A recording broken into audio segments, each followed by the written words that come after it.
and I apologize if I mispronounce this name, Hulan, Spartanburg, South Carolina.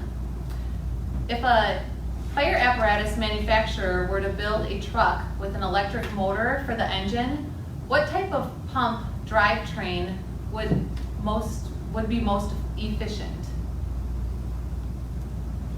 Well, I guess this ties into the release of the electronic apparatus, if you will. There's electronic cars out there. I guess the next thing would be to go to the electric fire apparatus, and I don't know a whole lot of those, whether we have a similar driveline in a transmission that we currently have, but or whether they'd have a power takeoff. But if they do have a driveline, we could continue to use a split shaft drive.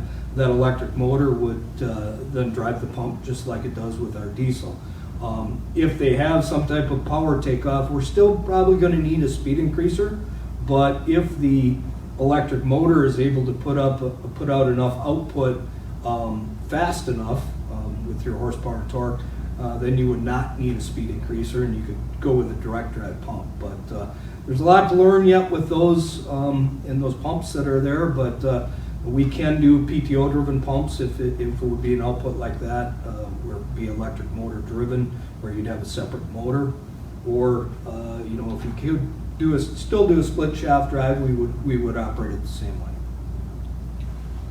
I'm not sure where that question was going exactly, but if you were talking about possibly using hydraulic drive, a hydraulic motor to drive the pump that would be powered by an electric engine in the fire truck, that's maybe a possibility as well.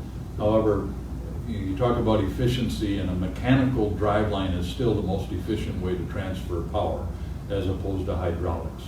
So I don't see that changing. Perhaps, again, depending on the speed that the electric engine would operate at and the amount of torque it's able to put out, possibly it opens the door for more PTO applications as opposed to split shaft. But bottom line is the pump doesn't know or care, for that matter, where the power is coming from. We actually test pumps here in our test room with electric motors. So not much difference as far as the pump is concerned. It just needs power and it needs speed in order to do its job. All right, thank you.